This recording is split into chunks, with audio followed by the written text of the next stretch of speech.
name? Movement. It moves a certain distance, then it stops, you see? A revolution gets its name by always coming back around in your face. You tried to kill me, you son of a bitch. So welcome to the revolution. I'm standing up here bashing the living shit out of Nazis.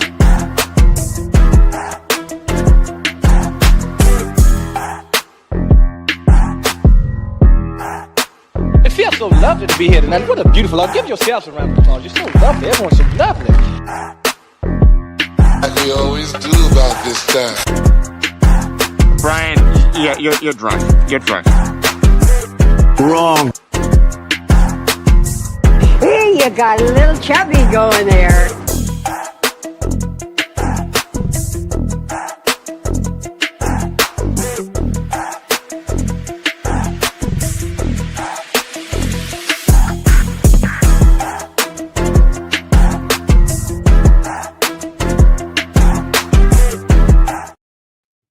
All right, what do you say we get right into it? How's everybody doing? Good morning, good evening, good afternoon, depending on where you're watching from. Hello to everybody on this space. Hello to everybody in the chat here at Blunt Politics. I appreciate you guys. I'm Boston Brian. So somehow, some way, Donald Trump and the Republicans have found a way to make the government more useless today than it was yesterday.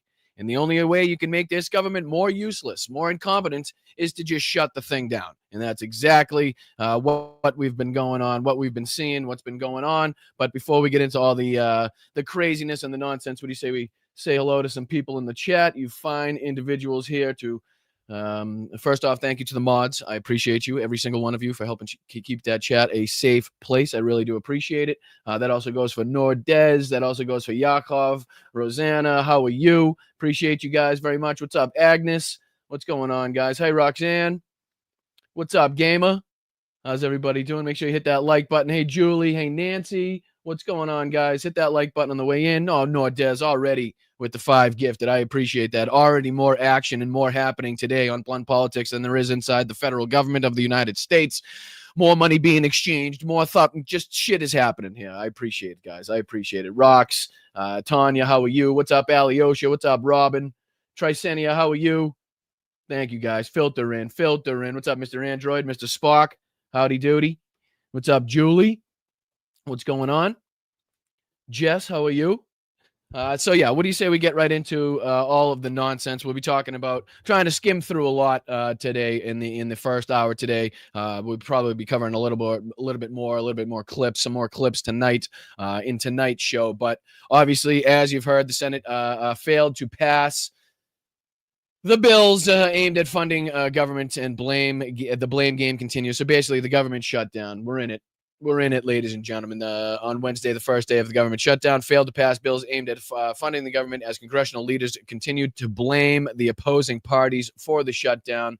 We got bad news in other sectors of the economy, too, as we hear the U.S. economy lost 32,000 private sector jobs in September alone.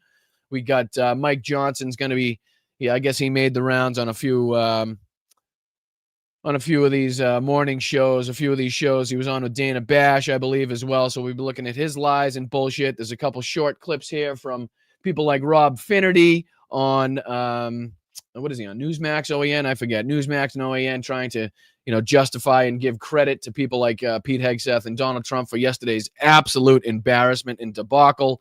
What else do we got? We also got Don Jr.'s got some stupid shit to say if we get to it. And then there's a couple Fox clips. But who knows how much we'll get to. It depends on how much I have to say on this, the ridiculous nature of what we're seeing, again, with Republicans trying to blame the people that, again, don't have the office of the presidency, the people, the party that does not have the Senate, the party that does not have the House, the party that does not have the Supreme Court, yet somehow it's the Democrats' fault for even simply asking if, the Republicans would be willing to put or change some of the legislation in there to, help out the American people a little bit more, or at least not hurt them as much as the bill would originally have them be hurt, right? But no, again, the Republicans are trying to blame us, but we know better. Again, the party that does not have any power whatsoever in any of the legislative branches that we need is just, it's kind of obvious as to who's really behind this. And it's really embarrassing, I'm sure, for the Republicans to not be able to get their own shit passed with their own votes. And again, if you need us for something, if the Republicans need us, the Democrats for something, guess what? The Democrats are going to ask for shit in return. That's called politics. That's, leverage. That's how you use the leverage that you have and the small minutia of political power that you've been afforded because of the incompetence of the Republican Party, right? So they need our votes. They need our help. They need us. So, okay, if you need us, then guess what? We're only going to fucking lift a finger if, here's a list of demands, all of that shit that you originally put in the budget that is ridiculously harmful, health care being stripped from millions of people. And now Republicans are going on with this stupid, talking point about how it's the Democrats that only wanted health care for illegals. And that's the reason that the government is shut down. It's a bunch of hogwash. It's a bunch of bluey. But what do you say? I think there's a couple videos here that kind of get into a little bit of what we saw. Let me see. I think I have that one. And yeah, there's one here from today. So what do you say we take a look? This is a short clip, only about a minute and a half.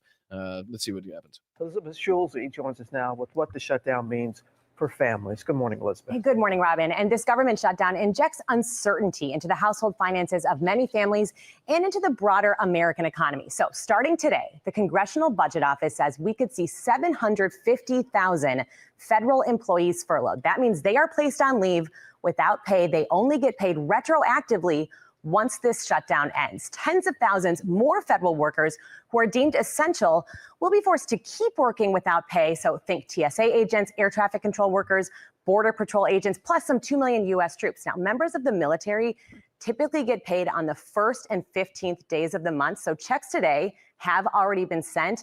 Now they're at risk of missing that payday in 2 weeks. And of course, keep in mind, members of Congress do still get their paychecks during this time. Now, isn't that lovely? Isn't that just something that's fantastic? It's amazing that legislation was managed to be put into place where no matter what happens, the politicians get paid. No matter what goes on, no matter who, how essential you are in our fucking daily lives, in our society, in our federal fucking government, does not matter. We get the ability to decide whether or not you're going to continue to get paid or not, or if we're going to have to retroactively pay you at the end of the shutdown. But don't worry, Congress and we still get paid no matter what. The people that actually fucking put us in this position still get the paychecks, while the people that are working their balls off, fucking, breaking their backs every single day, don't get paid. Impacts here. National parks are open for now, but could face staff shortages. The Smithsonian will be open until at least October 6th. And in 1 week, that critical WIC program, which gives nutrition assistance to 7 million low-income women and their children, is set to run out of funding. There are some... That says 1 week. So 1 week that could run out of funding if, obviously the... some sort of funding isn't put in place for the federal government here. Government functions that are not at risk here. Social Security payments should stay intact. Student loans. So that my mom will be happy to know that the Social Security check should still go out. Student loans, U.S. Postal Service will still go out. The U.S. Postal Service will stay still up and running. The bottom line, the longer this lasts, the bigger the impact on the economy. That 2018 shutdown under President Trump, it went on for 35 days. It carried a price tag of $11 billion, Robin. I think they were saying something around the lines of $7 billion? Was it $7 billion a week that could cost us, or is it even more? How much will the shutdown cost per week? I know it was a 7. I don't know if it was trillion or billion. I would say billion. Let's see here.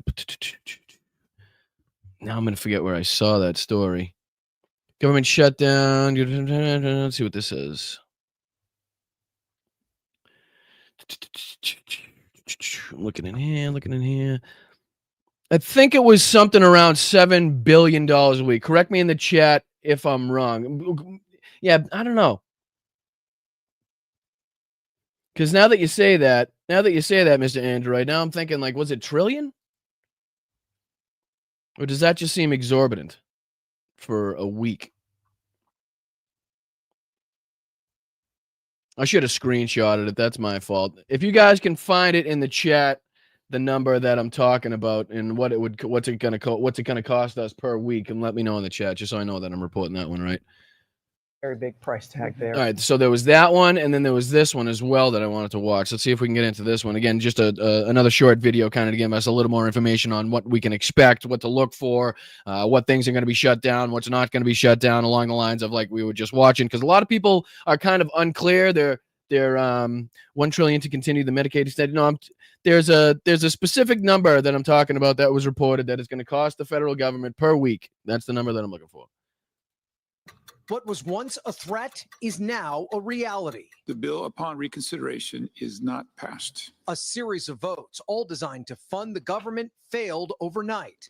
Congress pointing fingers. Republicans are plunging America into a shutdown. It's a very reckless decision that Chuck Schumer has made. President Trump yesterday saying he doesn't want a shutdown, but holding firm. A lot of good can come down from shutdowns. We can get rid of a lot of things that we didn't want. Later, again, accruing more power. That's the only thing in his mind is how can I put this into effect where this gives me more power and the ability to make decisions by myself without going through Congress, without having to go through this or that. Like literally the only way his brain works is, all right, how can I turn this into more power? Posting photos of negotiations with Democratic leaders Chuck Schumer and Hakeem Jeffries in the Oval Office. And then another AI manipulated video mocking Jeffries. He's an unserious individual. Democratic leaders calling Trump, quote, erratic and unhinged, and saying that instead of negotiating, he is, quote, obsessively posting crazy deepfake videos. Yeah, clearly showing that he's not a serious man. He does not give a shit. He's not actively engaged in negotiations, for the benefit of the country. Right? He's not doing it for the benefit of the people. He's not making sure that the best policies are put in place or that, we do everything possible to avoid a shutdown so that the people will be harmed and the people that will be affected don't get harmed and don't get affected. Again, he's not taking this seriously. The Republicans are unserious in their rhetoric. They're unserious in their propaganda bullshit that they're trying to push, and the Democrats are trying to give illegals all health care. It's the only reason. No, if they were serious people, they would have come to the table a long time ago to sit down with Schumer and Jeffries to hash this out, knowing that they weren't going to have the votes themselves, knowing that they were going to need Democratic help, and that the Democrats were going to have demands because, again, that's how fucking politics works. That's how you use the leverage you've given, especially in a time where you don't have fucking power whatsoever. $1 billion per week. All right, Agnes, thank you. I thought it said it was a lot higher than that, but I'll go with what you guys are considering. I can't find it. Democrats hold out, objecting to healthcare cuts. Many Republicans are not optimistic about a deal. Is there any way out? I don't know. That's what worries me. The shutdown impacts a broad swath of the federal government. 750,000 workers could face furloughs. Many others, like TSA officers, could be forced to come to work without pay. It's a high-stress job. Yeah, I think it was this one here. Welcome back. Wall Street's keeping a somewhat watchful eye on Washington as this government shutdown approaches. So this says right here, the headline: government shutdown could cost U.S. economy $7 billion per week, analysis finds. So that's I knew I saw it somewhere. $7 billion per week. Craziness. Just think of how much fucking better usage that money could go to. Just think of how much oceanfront frontage you could buy with $7 billion a week. We're looking for bombs, weapons, stuff like that, and you can't miss, right? So you don't want officers with added stress. During the last shutdown, many officers called in sick, leading to delays at major airports. Despite the shutdown, most government benefits like student loans, Medicare, Medicaid, and Social Security will continue to flow. But many of the workers who administer those programs, like Social Security, will work without pay, which could impact services. You think people aren't going to maybe give you the same level of service, aren't going to give you the same level of attention to care, or fucking exert the same level of energy they would when they weren't, not getting paid, not receiving a paycheck at the end of the week? You think that's something that, oh, thank you, Bridget. Thank you so much. I appreciate you guys. I really, really do. There's a Venmo up in the corner. You can become a channel member just underneath me, and the Patreon at patreon.com/BostonBrian. Those are the most critical ways that you could possibly help out, again, with the super chats and the super stickers. You guys are absolutely fantastic. Thank you so much. I know I'm sometimes I'm too good at doing the self-promotional bullshit, and sometimes I forget to do it all together. So I appreciate you guys keeping me on my toes.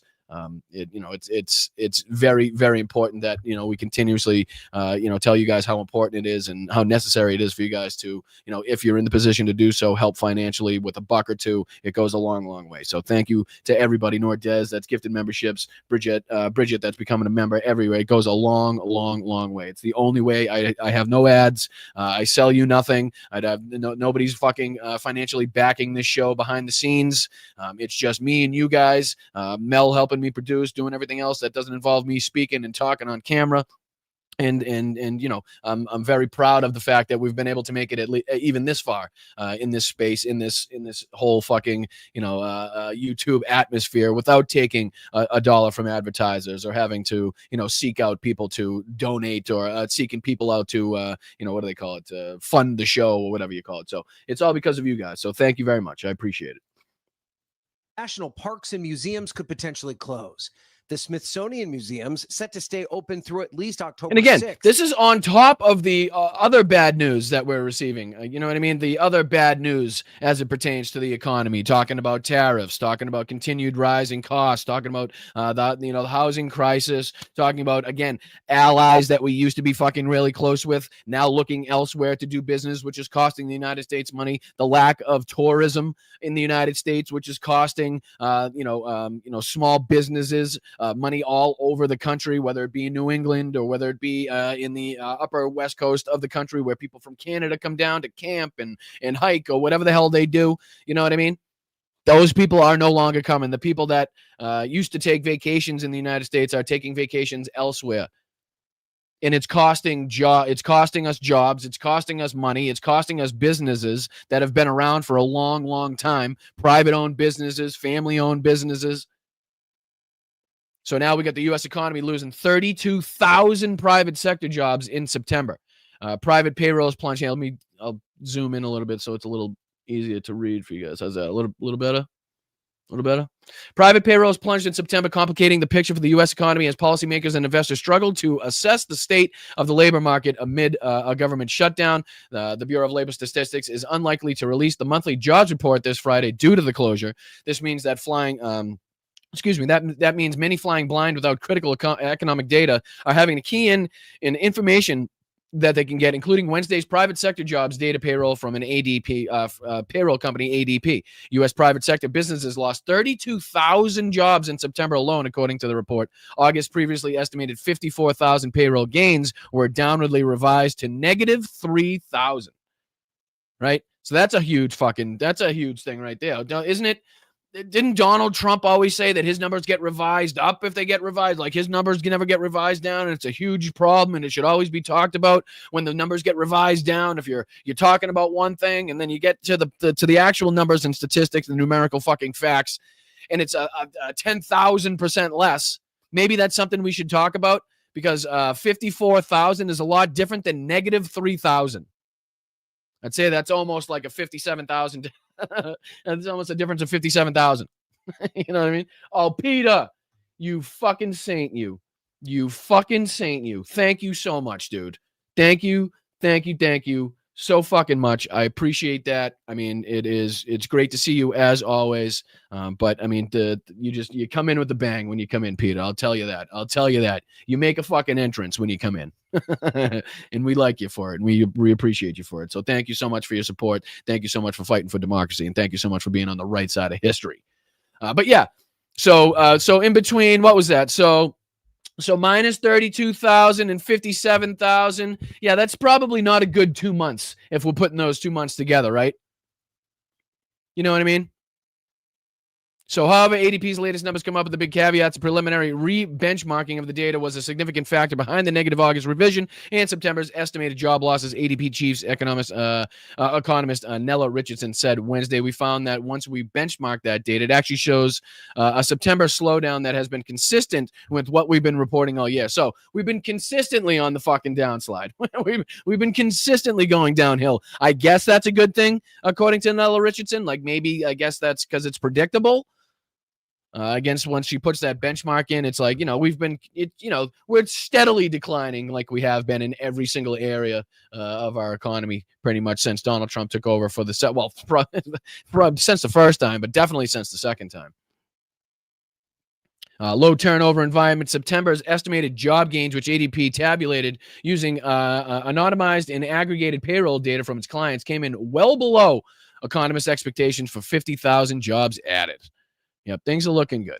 Things are looking good. Government shutdown. We got fucking negative jobs. What was it? I think I just reported a couple weeks ago, too, like the amount of jobs available was way down. Let me see. I think I might have it in here. Hold on. I think I did this the other day, too. I think it was something like 11%. I know I had it written down on all these freaking notes that I take. The problem is trying to find it afterwards. Let's see here.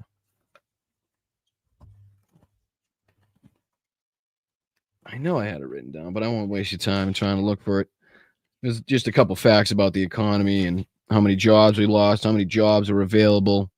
I'm sure it's easily found on the internet there if you want to look it up, because the numbers aren't good, ladies and gentlemen, as much as they'd love to tout, and as much as Donald Trump gets on stage and wants to tell you that he's defeated inflation and that everything's hunky-dory and we're building gold ballrooms and I want gold paper for the generals and this and that. It ain't happening the way that fucking he says it's happening. I got news for you, and you guys know that because you guys have to go out and fill your gas tanks. You guys have to go out and fucking buy your groceries. You have to pay your rent. You see your electric bills. You see your heating bills. You see your cell phone bills. You see your cable bills. You see your car insurance bills. You see fucking all of it. You see your student loan payments, and none of that is getting less. I can assure you. I can fucking assure you there's not anybody in that chat that can come in and be like, guess what? I paid 50% less for groceries this week than I did last week. And if you did, that's because you bought half the fucking groceries. I mean, it's just you're living your life. You're living daily life. What are you seeing out there? What are you seeing as in terms of the economy? Are things getting better? Are things getting less expensive like Donald Trump promised they were going to get? Or are things getting increasingly more expensive? Because, I can only speak for myself in my life, but I'm continuously living beyond paycheck to paycheck, trying to struggle and rob Peter to pay Paul, to try to keep my head above water, to try to stay afloat, to try to afford things, and fucking keep some fucking food on the table. So just by what I'm noticing, it's becoming increasingly difficult for not only me, but the people around me. And has been for some time now, which is why you're seeing the frustration, which is why you're seeing the anger, and now people fucking act, calling out the 1% in this country, and the people that reward the 1% with tax breaks and other breaks in the fucking in daily life, so they can benefit even more from the struggles of the working class, so they can benefit more while stepping on the necks and the backs of the fucking blue collar people in this country. And that's why people are pissed. That's why people have been pissed for a long time. And it continues to get worse. It continues to get worse. And before we get into some of the bullshit from yesterday's, general meeting that they had, which again pulled the most important people in our military in every branch and their fucking staff from their active duty commands, from their posts, from their missions, had them flown halfway around the world, and in some cases all the fuck away around the world, back to Quantico to be told about a warrior ethos from an alcoholic woman abuser, weekend Fox News fucking host that couldn't even make the weekday couch, whose boss is actually a guy that received fucking more deferments than fucking felony counts in order to keep his fucking cowardly ass out of Vietnam and out of the military. And they're going to talk to the fucking generals, the career military admirals, generals, commanders that have literally given and dedicated their entire lives to protecting and upholding the Constitution, to defending the fucking this country from all enemies, foreign and domestic. And they're going to be fucking looked down upon literally and talked about honor and dignity and service and calling them, you know, talking about fat. How many fat generals did you guys see in the audience yesterday? Did you guys see any fucking, morbidly obese generals? I didn't see any.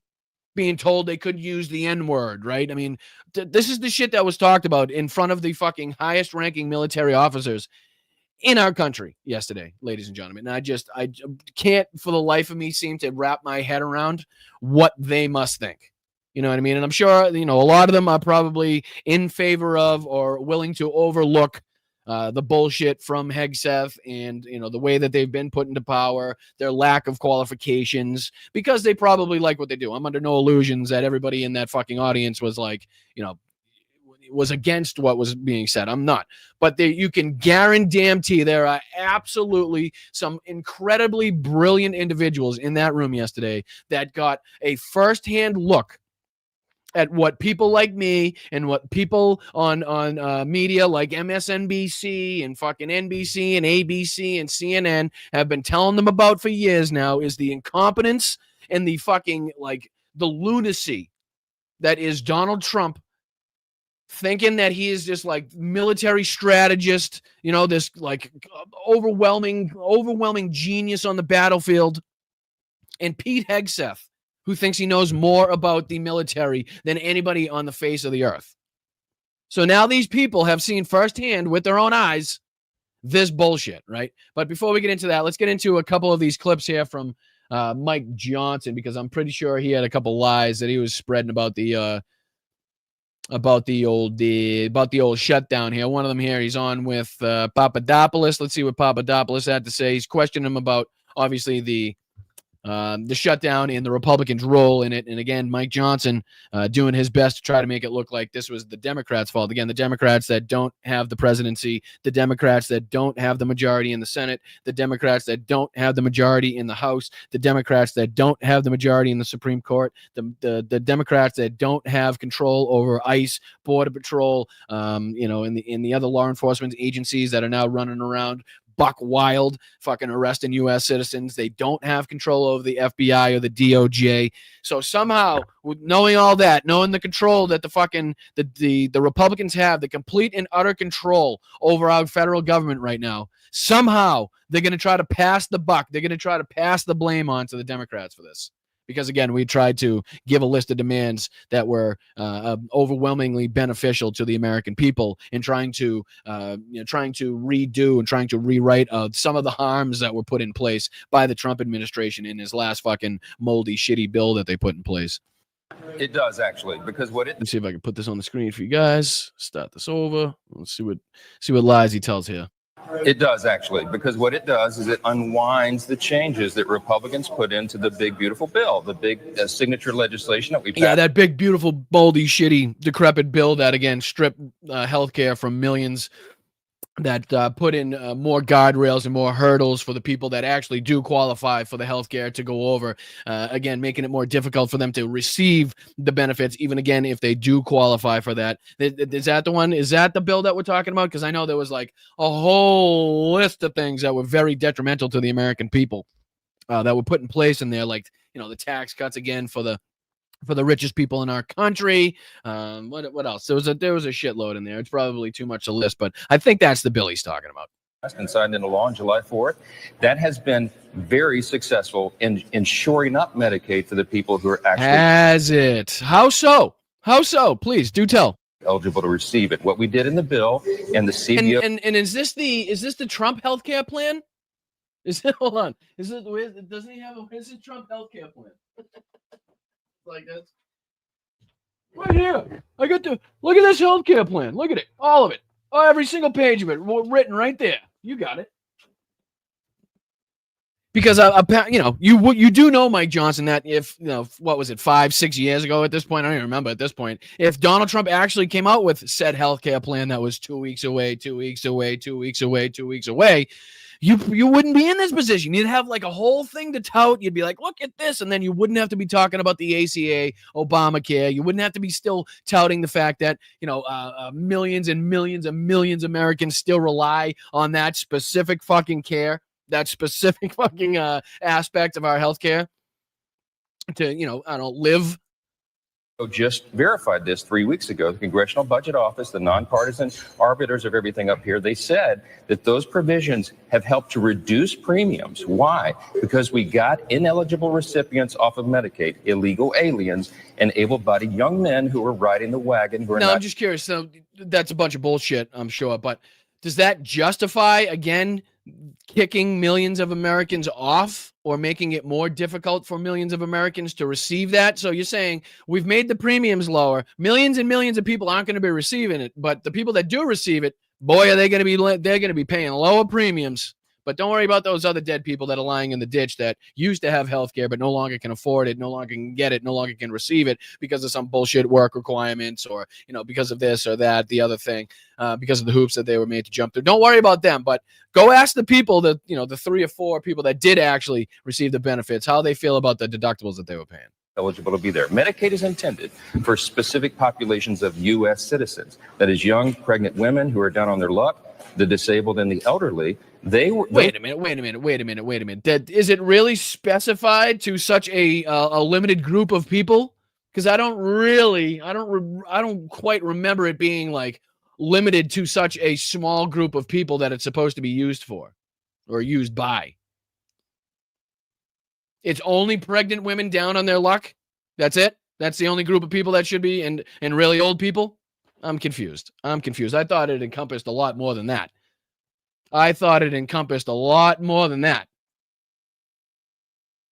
Resources are being drained from those folks, and so we fixed that. We reduced fraud, waste, and abuse in the program.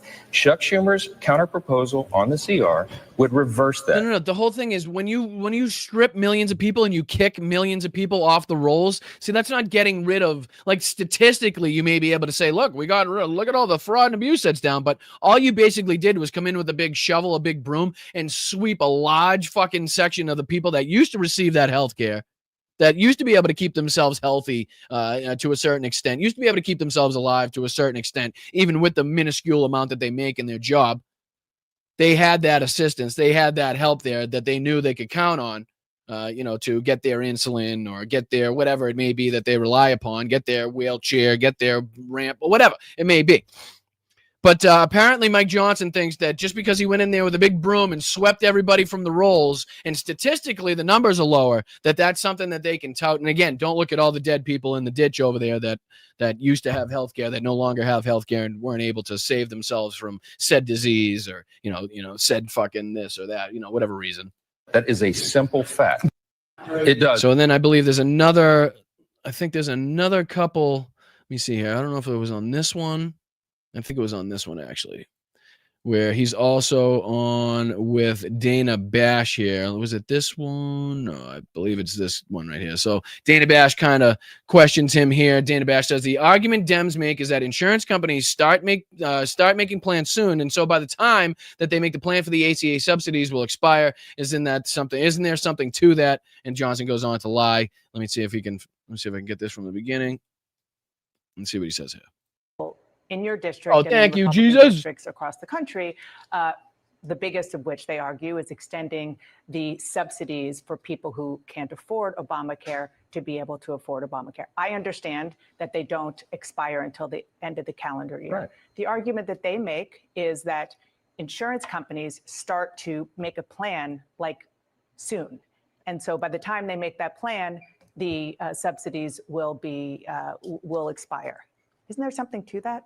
No, that's a December policy issue. It's going to take But many, insurance many companies months have to make their decisions well before December. The benefits do not expire until December 31, and insurance companies can make different decisions. Okay, there's plenty of time on the clock. That's an eternity, as you know, in legislative terms, to have 3 months ahead of us to do that. The reason we put a simple set. It's only an eternity if you're known for getting shit done. right? It's only an eternity if you have a reputation for getting shit done, which, again, the House under Mike Johnson does not have that reputation. Nor do I think do any of the, the congressional powers under Donald Trump have a reputation for getting a lot of things done or getting things passed, right? They're known for stalling. They're known for fucking slow walking. They're known for not getting things done. They're known for having hearings on everything from Hunter Biden to Twitter and everything else that does not have to do with, beneficial policies for the American people. So it's only an eternity if you get shit done, right? If you're known for, I don't know, getting shit done. I don't know how else to say it, but you're not known for that. So it's not an eternity, and nobody has the confidence, nobody has the trust in either the Senate or the fucking House to remedy this. It's just there's no confidence whatsoever from the American people, and rightly so, that the Republicans have any way to get out of this. That they have any way in order to make this better, in any way to come to the table and sit down with Democrats and actively talk about what needs to be changed and think about seriously implementing those changes in order to get the government back. They don't care. They don't give a shit, nor do people have the trust in these people to get that job done. Week extension of government. I'm sick of seeing his face. I can't even stand that fucking smug prick. God, I can't stand that fucking smug prick. But there's a couple other, let's see here. She's also questioned, I'll play this one. One more, last one. This is the only one I can do with this fucking skunk head Christian ass. Let me see. Put this on there. So you mentioned $1.5 trillion. $1 trillion of that is to reverse Medicaid cuts that you put in the big, beautiful bill. Medicaid reforms, not cuts. Well, now don't take my word for it. It's less spending. Don't you take can my call word it what for you it. want. The CBO, Congressional Budget Office, which everybody cites and CNN does all the time as the neutral arbiter of all these things, they came out with a report on August 25th, just several weeks back. And they said, you know what happened in that big, beautiful bill? This is what we project. It's going to save Medicaid. It's going to strengthen Medicaid. Why? Because they. Are you answering the question, or are you just giving some, rhetorical bullshit answer that some lawyer told you to give? CBO, not Republicans. CBO said 2.3 million improper enrollment to Medicaid right now. What is that? Illegal aliens, young, able-bodied men without dependents who are riding the wagon and should be working instead. There you go. There it is. There's the illegals want health care, even though it's again nothing that can legislatively be put into place by law. Our legislation strengthens Medicaid because we kicked those people off. They were not entitled. Medicaid is intended for U.S. citizens who are young, pregnant women, disabled, or elderly, not these other categories. But once this goes into effect, which is after the midterms, people will feel cuts who are not necessarily. Yeah, those young, able-bodied men who are sitting at home playing video games. That's a big portion of it. Not just them. Look at the studies. Look at the studies. So, but when you. Jeez, Dana, it's almost like it's their first day on the job. CNN's fucking gone so far downhill, I can't even begin to explain it. Like, it really shouldn't be that hard to find areas to push back in order to call out the bullshit. Like, I don't know why they're so hesitant.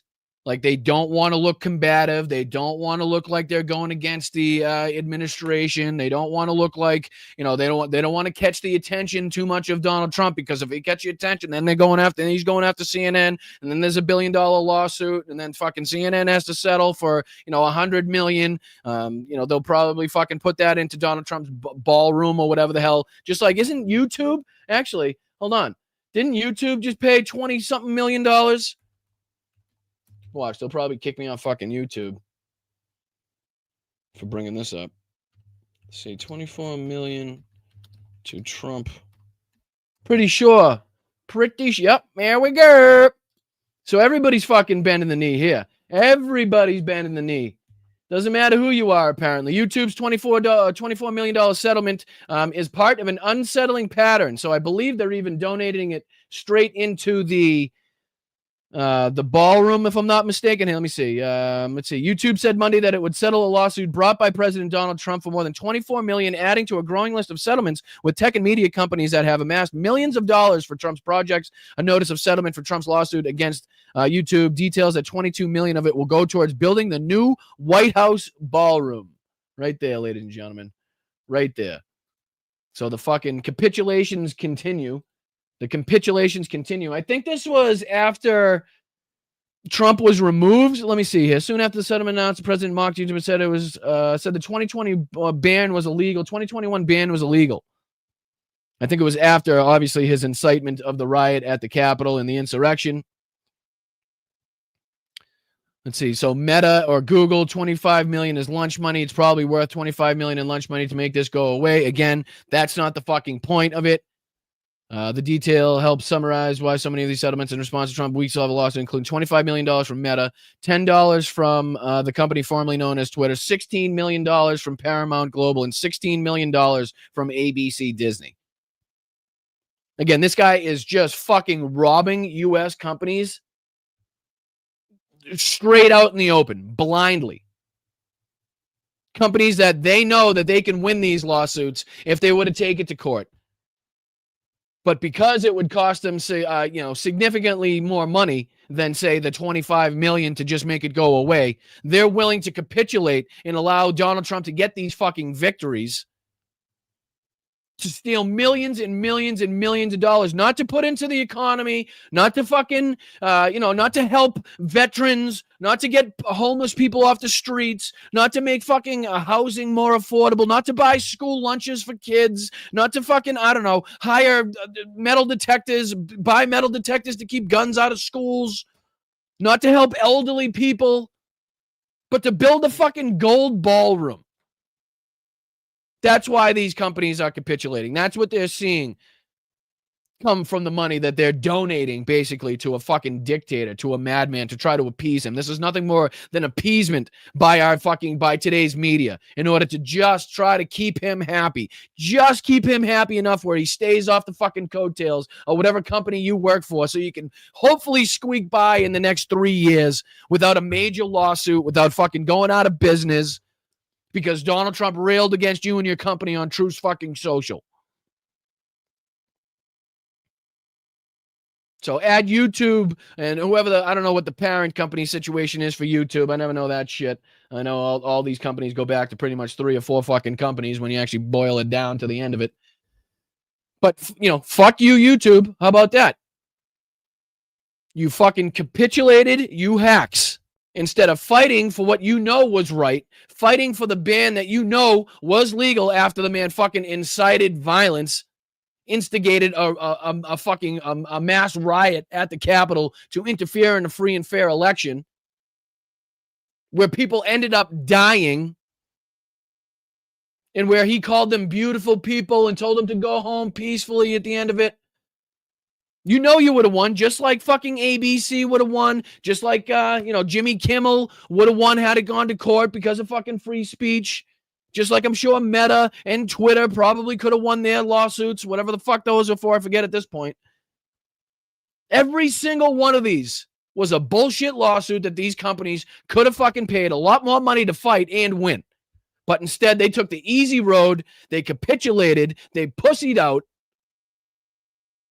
and they gave in. And now Donald Trump has victories and millions of dollars to pull from to buy and build fucking gold ballrooms and this and that, above and beyond the billions that he's made illegally from crypto and NFTs and watches and cologne and sneakers.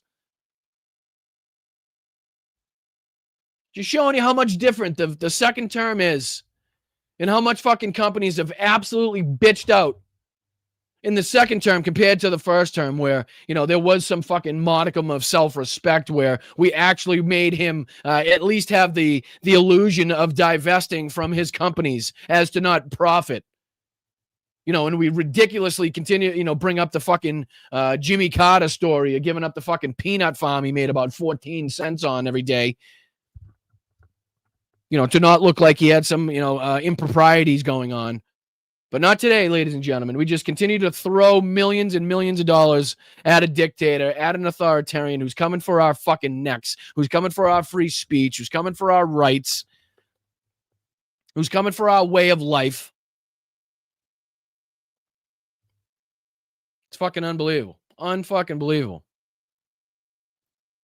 This guy here, we got this guy, these two lunatic, corrupt, incompetent pieces of shit in front of the most competent, the most fucking knowledgeable, and the smartest people that we have in our armed forces today, telling them about honor and duty, right? Like it's fucking honor and duty as they're in charge of a government that is currently shut down. Hegseth nukes woke military. Really? I'd like to know what the generals have to say about that there, Rob. Let's see what this asshole has to say real quick. Get the message. No one can ever say they weren't briefed or they weren't sure what the expectations were. Today, Pete Hegseth grew up. And a day after... So yesterday he was a baby. Today he's a man. Is that what's going on? I don't know if I'd be too happy to hear that if I was Pete Hegseth. You just grew up yesterday? Okay, so you were appointed Secretary of Defense before you grew up. Okay, gotcha. Check. Lines like this from the media who will never support somebody like Pete Hegseth no matter what he does. They hate him because of what he stands for. They missed opportunity there. They hate him because they ain't him, I thought is what he was going to say. He said today. In a room full of men and women who look at them all. Look at all those fat bastards. Look at all those overweight individuals that you see there just rolling around in their seats. I'm surprised they didn't hand out some popcorn with loads of butter. I don't see a Snicker bar in sight. That's crazy. How did they manage? All those fat, woke, out-of-shape generals that Pete Hegseth says are around the halls of the Pentagon somewhere. I don't see any of those there. I do see a multitude of people of color, though. So I'm sure they loved hearing about the N-word. But do go on. That he deserves the job. They don't think he should be there. In a room full of generals who think his title... He shouldn't be there. He's wholly unqualified. Every single fucking person sitting in that audience right now is 20 times more qualified, 20 times more competent than Pete Hegseth will ever fucking be, right? And I guarantee 99% of the people in that audience will tell you themselves that they themselves are unqualified to hold the position of Secretary of Defense. They themselves have not accrued the knowledge and the experience to hold such a position, even though they are exponentially more qualified and more brilliant than Pete Hegseth. Like that's how small the pool of people is that should be chosen for the position of Secretary of Defense. Should still be Secretary of Defense, not Secretary of War. In a room full of people who think it should be called the Gulf of Mexico. Yeah, I'm not getting that from what I'm seeing. I'm not seeing a room full of people that believe it should be called the Gulf of Mexico. They might, right? They might not give a fuck. But I'm just not striking me as a group, a room of people that is like overly concerned about what Donald Trump calls the Gulf of Mexico. That's just not what I'm getting. I think they have far more important things that they're worried about. Like, I don't know, the thousands of people under their command or the incredibly secretive and important clandestine missions that they're, currently engaged in. You know what I mean? The families of the service members that are under their care and under their watch. The nuclear submarines and the fleet of aircraft carriers that somebody in that audience is fucking responsible for. Like, I think that's a bit more important to them than, I don't know, say what the fucking Gulf of Mexico is called or what Pete Hegseth determines is the warrior ethos. Of America. Pete Hegseth delivered a message for 45 minutes, largely without a teleprompter. Jesus Christ, the teleprompter. And you're talking about how he doesn't need a teleprompter just days after Donald Trump has been railing and railing and railing against the fact that he didn't have a teleprompter to use at the UN. Can we just fucking talk about that for a second? Like, they're literally playing this game where, like, oh, strong men don't need teleprompters. These are fucking competent individuals don't need teleprompters. Meanwhile, Donald Trump's literally on True Social at this moment in time being like, they cut off my teleprompter at the UN. I had no teleprompter for 24 minutes. What was I to do? I was out there all alone. It's like, do you hear yourselves? Like the guy that you think is so alpha is quite literally shitting his pants and crying himself to sleep because of the fucking escalator and the teleprompter. And you're out here like, oh, he didn't need no teleprompter. He's looking at this guy. Predicting everything they've been forced to believe for years. For some, this was not a welcome message. For others, this was a moment they've been waiting for their entire career. Was it? Yep. Blood, sweat, sacrifice, tears, hardship, fucking mosquito-infested swamps, deserts, high mountains, freezing cold, all so that they could fucking get to this one moment where they would all be called to a single room in Quantico and be told that they need to pass a personal physical fitness test and don't get fat. They have just been waiting for this moment, baby. Woo! No more climate change nonsense. Again, from the, oh, Jesus. Are you going to make me do this? Are you going to make me do this? The fact that the Secretary of Defense is talking about climate change as a hoax when I do believe the U.S. military is responsible for the vast majority of the pollution. Let's see. Military pollution stats. Yeah. Oh, you can't write it. You can. So as Pete Hegseth is saying, no more of this climate change hoax bullshit, none of that. The U.S. military is quite literally the biggest climate change enabler. Like due to our size and the expanse and bases around the world and planes, trains, and automobiles. Like we literally fucking contribute to more pollution. Let's see. The U.S. military pollution is a significant contributor to the climate. If it were a nation, it would be the 47th largest emitter in the world. Jesus Christ. Their negligence, nuclear testing, and disregard for human life has come at a huge environmental cost, and reform needs to be taken into consideration to protect our planet. Again, not happening. Actually, we're going the other way. And I know that's just one article, but let's see here. We could probably elephant in the room. Let's see here. This is from 2023. Elephant in the room. The U.S. military's devastating carbon footprint. The U.S. military emits more than the entire industrialized nations. Emits more than industrialized nations like Portugal and Denmark, yet evades scrutiny. So we have a single greater output than Portugal and Denmark. You know what? I'm just saying. Maybe it's something that we need to fucking talk about. Maybe, those silent electric tanks that Donald Trump was fucking railing against might not be a bad idea, right? If you can make it work, if you could fucking, if you can develop a battery that is long lasting, easy to fucking charge, can handle the conditions on the battlefield. I think it'd be okay for a tank to creep up silently on its enemy. Anybody else? Would you be in favor of that? Any other, maybe a tank commander? Let's ask the tank commander, hey, if you had the ability to silently creep up on an enemy, no engines, no nothing, just silent, would that be something you'd be interested in? I think it'd be like, yeah, it's been well documented that, the sound of the tanks pretty much gives it away, well before it's in the area, the squeaking of the fucking tracks, yada, yada, yada, right? Shit, I'm running out of time quick here. So let's see if we can get to this one because there was another, let's see here. Yeah, let me play this one. I should have enough time to get through this one, and then I'll get you guys out of here. And we'll play the rest of the clips. Like I said, I got some Don Jr., I got some Tim Pool again, guys. I got some of the five here talking about the speech from Pete Hegseth. So don't miss tonight's show as well, just in case we don't get to all of it, which I know we won't at this point get to it during this show here. But let me see if I can get through this one. New reaction to President Trump's extraordinary comments before the nation's most senior military officials. The president telling them the military should train in American cities. I told Pete.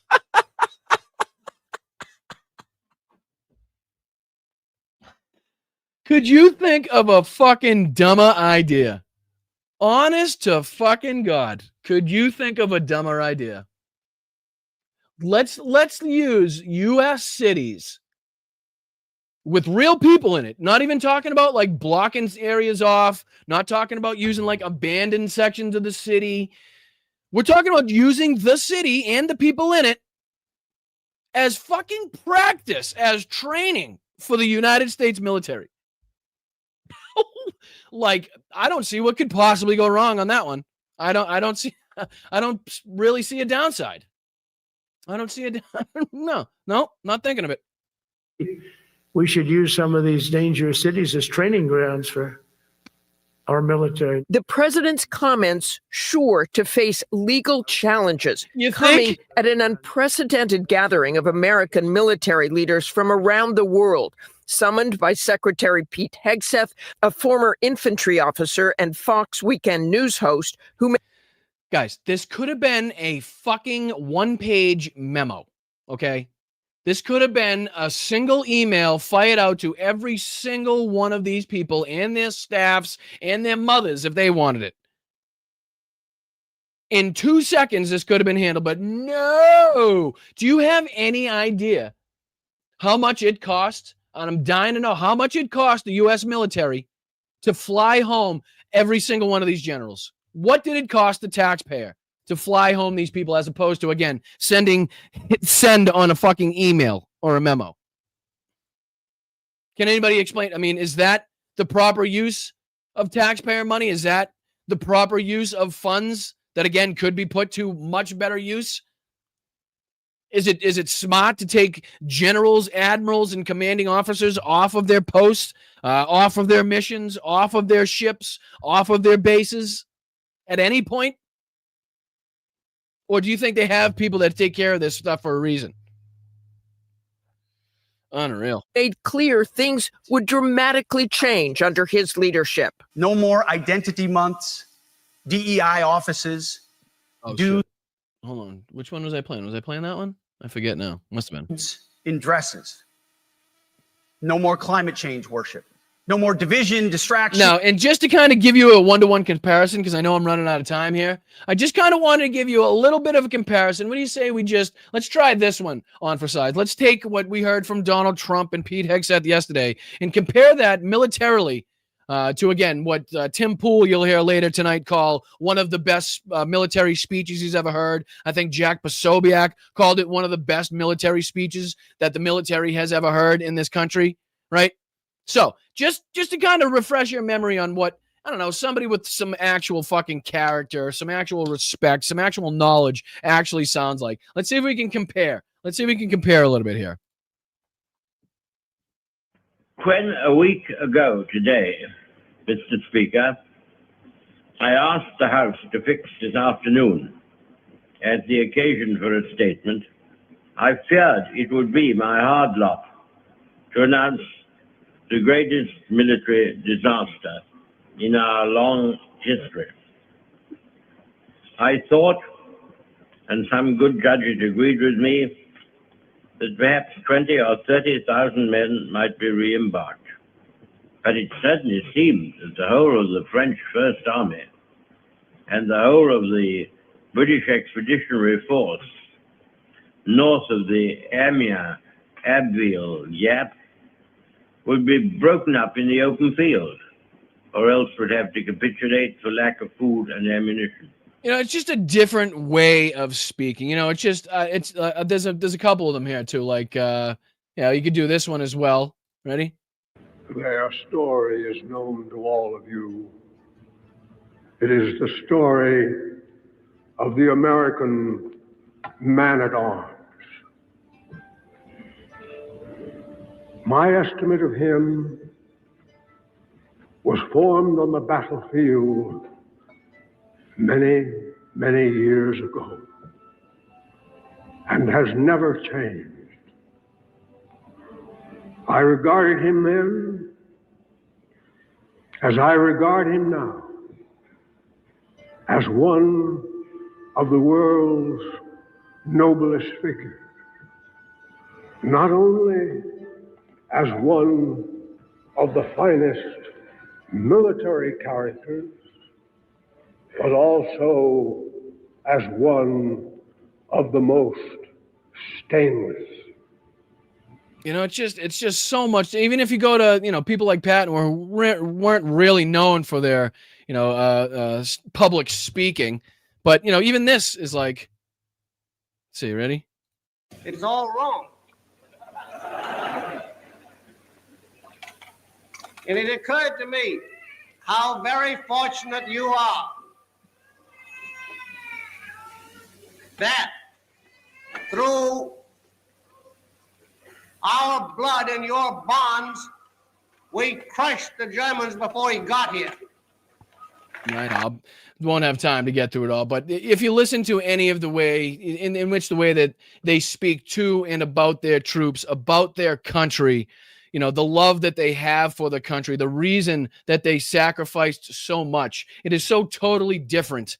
And again, say what you will about any one of those men, you know, MacArthur, we said MacArthur, Patton, and Churchill. You know, there's a lot of opinions that you can have about all of those men for one reason or another, but I'm speaking specifically right now about their ability to captivate and ability to, you know, their rhetorical skills and how much different it was from the president and Pete Hegseth. But I've run out of time. I will see you guys later tonight. Make sure you guys are coming back to check out. We got a lot of clips to get through tonight, making fun of people that actually thought that was a presidential speech or a military speech in any way. But to everybody out on this space, I appreciate you guys. Thank you to the mods over there. Thank you to Matt. I appreciate you as always for having me and letting me, you know, broadcast over there. So I really do appreciate you guys.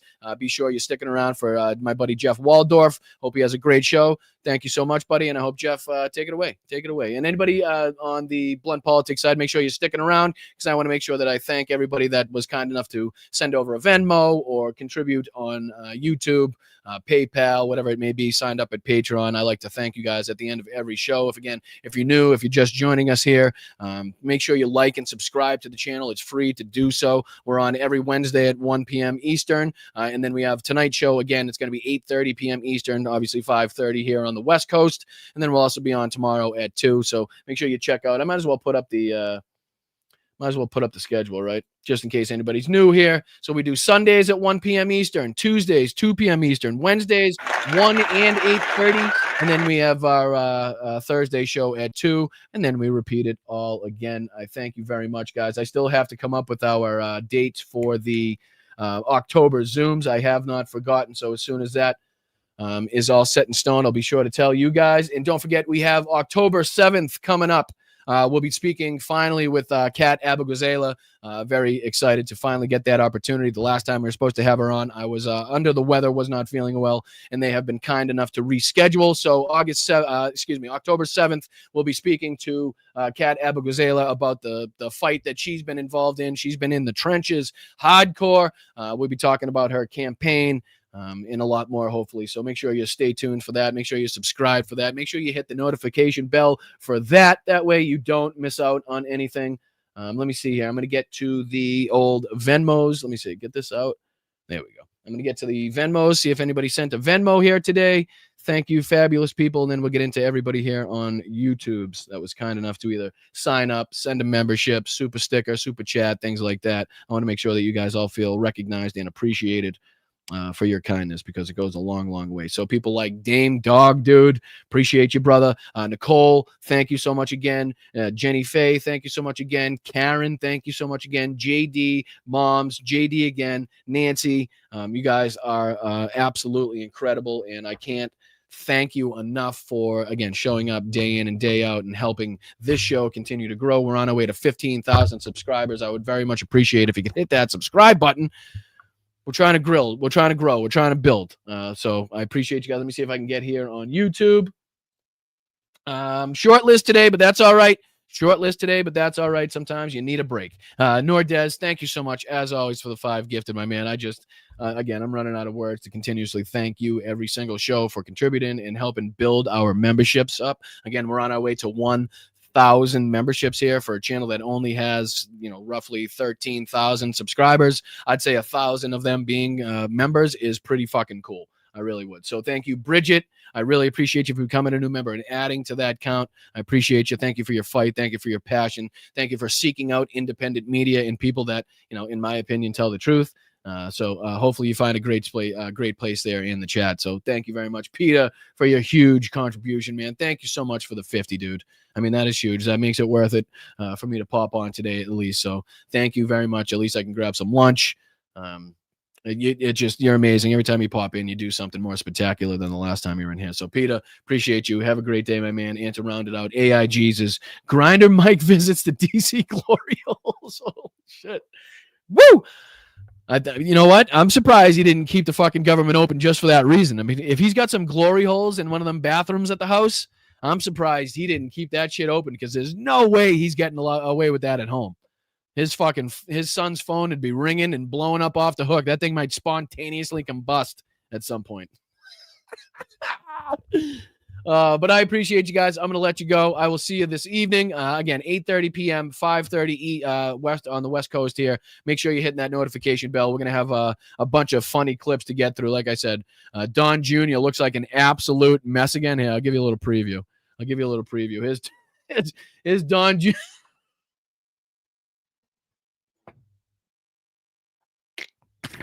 Is Don Jr. looking like an absolute fucking mess. And then, like I said, we'll be talking about these assholes on Fox. And then there is I also have a Tim Pool video that we're going to get to as well. So I appreciate you guys. I'll let you go. I'm going to leave you here with this. All right. See you later, guys. I'll see you tonight. I appreciate you. I'm Boston Brian. This is Blunt Politics. Make sure you hit that subscribe button and the like button on the way out. And again, I'll see you this evening. Appreciate you guys. Thank you.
Guy's been drunk all day. Brian, yeah, you're drunk. You're drunk. You're town drunk. Oh, he's calling me Little Marco. And I'll admit, the guy, he's taller than me. He's like 6'2", which is why I don't understand why his hands are the size of someone who's 5'2". Oh, thank you so much, Rosanna. Thank you so much. Just don't pay attention to the fact that I say your name differently every single time that I appreciate it. Great, Agnes. Hi, Rock. Thank you so much for you tonight. Thanks, Cops. By the way, I love you.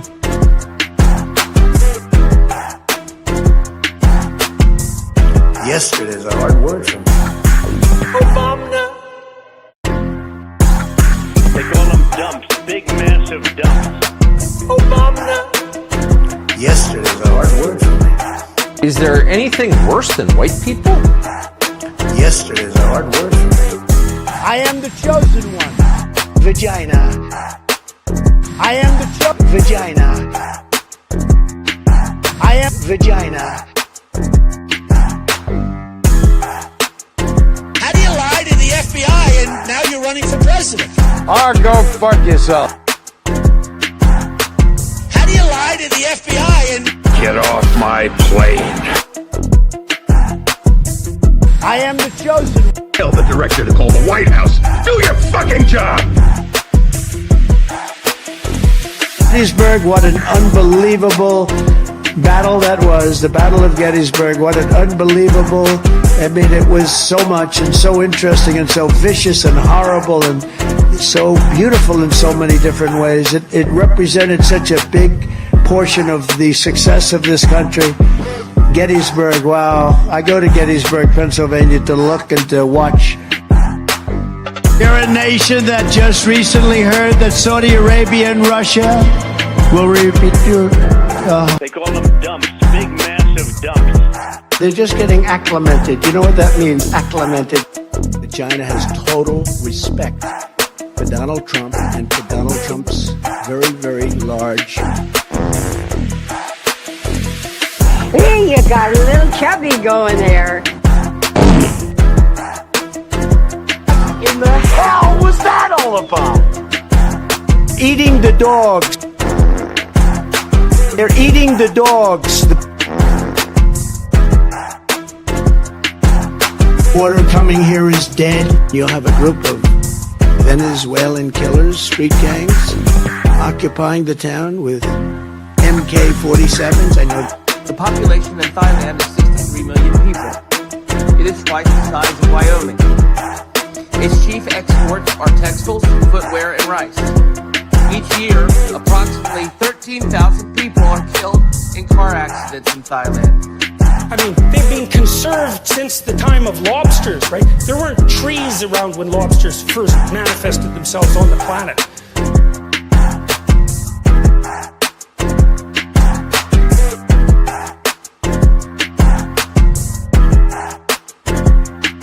We've endorsed JP, right? J.D. Mandel. Army manned the air. It ran the rampart. Wrong. Gettysburg, what an unbelievable battle that was. Wrong. He says wrecked him, damn near killed him. When you ran out the healthy arms, you ran out of really healthy. They had great arms, but they ran out. It's called sports. It's called baseball in particular, and pitchers, I guess you could say, in really particular. There's no way we are going to allow a con artist to take over the conservative movement and Donald. Wrong.